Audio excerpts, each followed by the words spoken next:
And I'm crying out to him because I ain't even seen what God has promised my life. I have not seen it. I saw glimpses of it now. I saw some rubbing some sticks together, saw some smoke. I know some fire's close, right? But I ain't saw the fullness of it. And I told God, these are the words that come out my mind. You bought me at a price.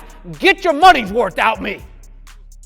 Like literally, you aren't getting enough value from me. Why? Because you paid it all.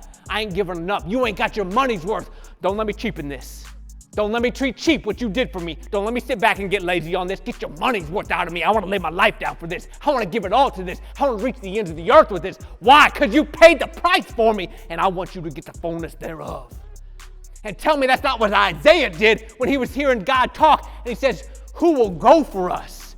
And he had just been relieved of his sins by the hot coal that was in his mouth and stirred inside his heart because he saw something.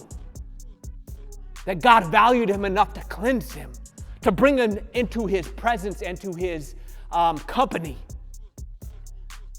And then he heard the question, who will go for me? And Isaiah's like, listen, here I am, send me. Why? Get your money's worth out of me. And that should be all of our heart's cries. Because then God's got something to use. You know what I'm saying? Like he's got a heart of flame. He's got someone willing to lay it all down to be spent by God.